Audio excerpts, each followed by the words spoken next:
નમસ્કાર દોસ્તો, જય હિન્દ. દોસ્તો, તમને ખ્યાલ હશે ધોરણ 12 પાસ ઉપર સાયન્સ બેકગ્રાઉન્ડને માટે ખાસ એક ભરતી આવી છે. ગૌણ સેવાની અંદર આ ભરતી છે 145 જેવી જગ્યા છે. લેબોરેટરી ટેકનિશિયનની આ ભરતી છે. હવે આ એના ફોર્મ હજી ભરાઈ રહ્યા છે. સપ્ટેમ્બરમાં લગભગ 11 તારીખ સુધી જે છે એના ફોર્મ ભરાશે.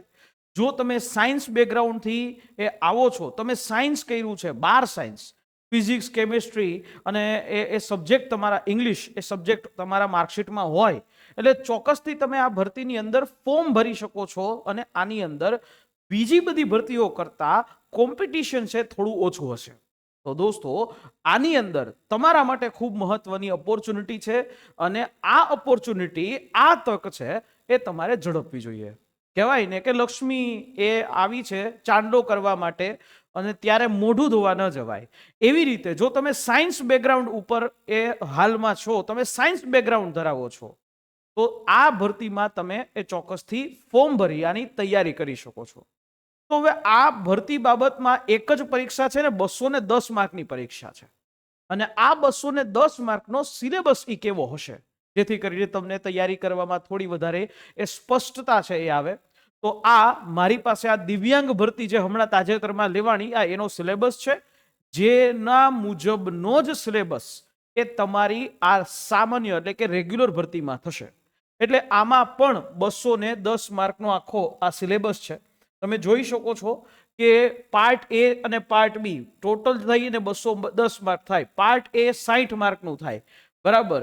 30 માર્કના પોર્શન આવે. મેથ્સ રીઝનિંગ જે છે એનો પોર્શન આવે, જેમાં તમને રીઝનિંગ અને ડેટા ઇન્ટરપ્રિટેશન છે એ 30 માર્કનું આવે, જેમાં આ પ્રકારના જે છે એ ટોપિક્સ પૂછાય.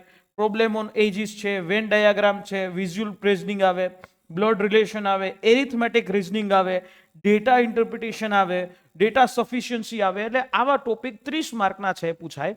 એની સાથે સાથે ક્વોન્ટિટિવ એપ્ટિટ્યુડ, એટલે જેને તમે ઇન શોર્ટમાં મેથ્સ ગણી લો, તો મેથ્સની અંદરના આ 11 ટોપિક છે એ પૂછાશે. ખાસ વાત એ આપી દઉં કે આ પરીક્ષા છે ને એ તમારી CBRT થી થશે.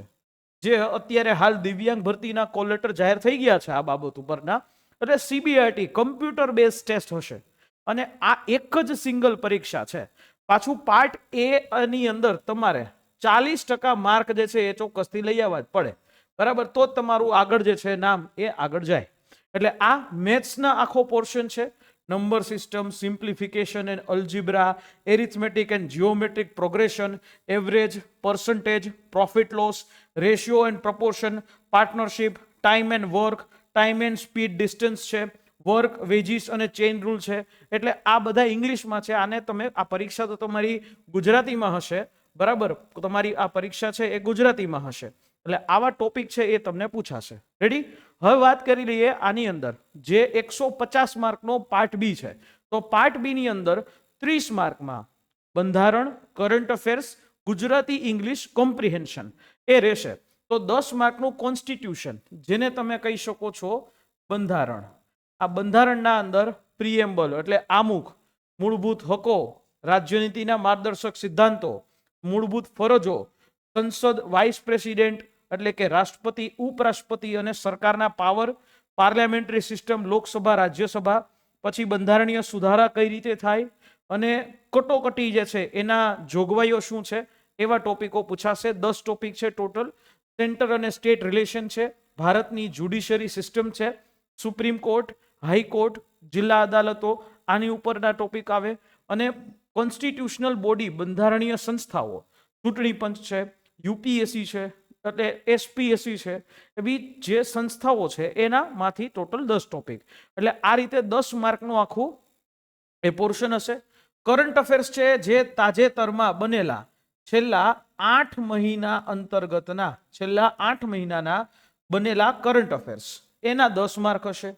એમાં બધી ઇવેન્ટ આવી ગઈ. એમાં સ્ટેટની ઇવેન્ટ, ગુજરાતની ઇવેન્ટ આવી ગઈ, ઇન્ટરનેશનલ કોઈ ઇવેન્ટ બની હોય, જેમ કે હમણાં વાત કરીએ આપણે SCOની સમિટ થઈ ચાઇનાની અંદર, તો ત્યાં શું થયું એના વિશેની માહિતી છે એ તમને હોવી જોઈએ.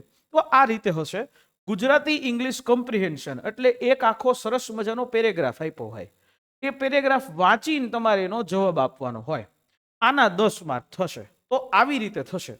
ક્લિયર? આ 30 માર્ક આવા તમારા હશે. અને આની સાથે સાથે 120 માર્કનું લેબ ટેકને લગતું જ્ઞાન. બરાબર. હવે આ લેબ ટેકને લગતા જ્ઞાનની અંદર ક્વોલિફિકેશન છે એ મુજબ ફિઝિક્સ, કેમિસ્ટ્રી, ઇંગ્લિશ જોડો, બાયોલોજીનો ટોપિક છે એ આવશે. તો આમાં પણ એવું જ આવશે કે આની અંદર કેમિસ્ટ્રીનો પાર્ટ છે તો કેમિસ્ટ્રીના પાર્ટના 25 પ્રશ્નો છે એ આવશે. બરાબર. તમે જોઈ શકો છો આ કેમિસ્ટ્રી છે તો કેમિસ્ટ્રીના પાર્ટના આખા અલગ અલગ કેમિસ્ટ્રી પાર્ટ 1 આ એના અલગ અલગ જે છે એ ટોપિક છે. પછી કેમિકલ કાઇનેટિક્સ છે, પછી આવી રીતે કોઓર્ડિનેશન, કમ્પાઉન્ડ છે, આ બધા એના ટોપિક છે. કેમિસ્ટ્રી પાર્ટ 2, કેમિસ્ટ્રી પાર્ટ 2 માંથી પાછા 25 ક્વેશ્ચન પૂછશે અને આ બધા એના ટોપિક છે.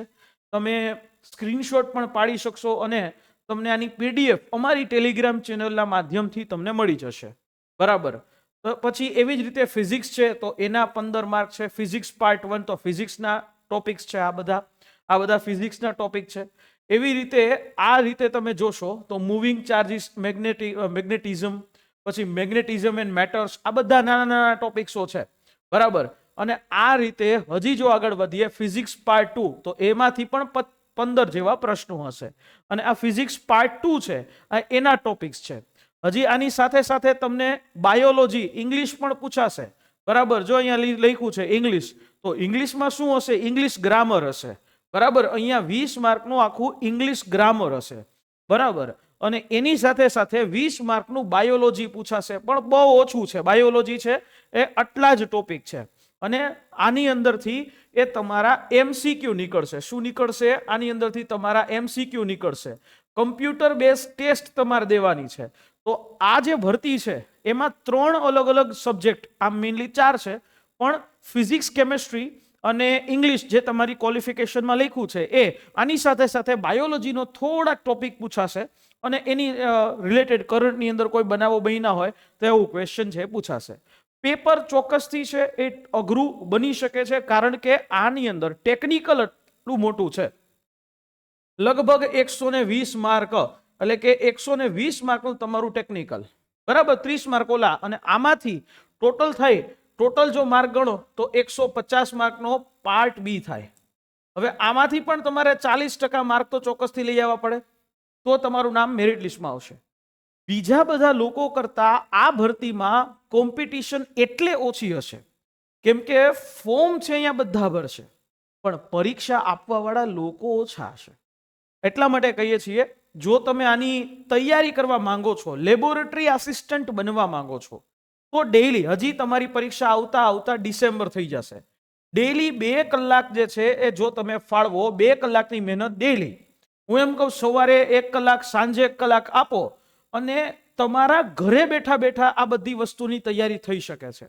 દોસ્તો, આની અંદર ટેકનિકલના તમામ ટોપિક્સ છે એ પણ કવર થઈ શકે છે. ક્યાંથી કવર થઈ શકે છે? લક્ષ્યમ એકેડેમીની અમારી આ બેચ છે. ગુજરાતની અંદર સૌથી અફોર્ડેબલ આ બેચ છે જેમાં તમને આખું 210 માર્કનું તૈયારી છે કરાવવામાં આવે છે બધી જ વસ્તુની સાથે. ટૂંકમાં તમને જે જોઈએ છે એ આની અંદર કવર થઈ જશે. બેચની પ્રાઇસ છે 2499. આ પ્રાઇસ માત્ર 5 દિવસ પૂરતી છે અને આની અંદર બેચીસ જે છે શરૂ થઈ રહી છે ટૂંક જ સમયમાં, 15 દિવસમાં. એટલે વહેલા તે પહેલાના ધોરણે ફટાફટ જે છે આ બેચની અંદર તમે જોડાઈ જજો, જેથી કરીને તમારા આ 120 માર્કનો સિલેબસ જે કવર કરવાનો છે ને એ કવર અમે ફટાફટ કરી શકીએ.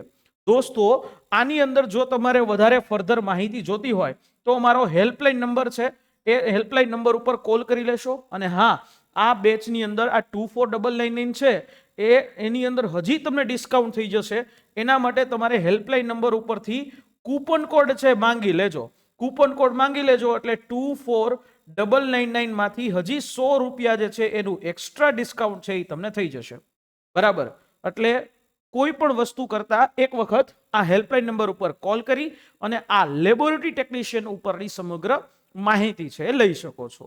આશા રાખીએ આ માહિતી તમને સમજાઈ હશે અને આ જ પ્રકારના વિડીયોઝ જે છે એ તમે જોઈ શકો અને રેગ્યુલર અપડેટમાં તમને મળી શકે એટલા માટે અમારી ટેલિગ્રામ ચેનલ છે એમાં જોઈન થઈ જજો અને અમારી યુટ્યુબ ચેનલ એ સબસ્ક્રાઇબ કરી દેજો.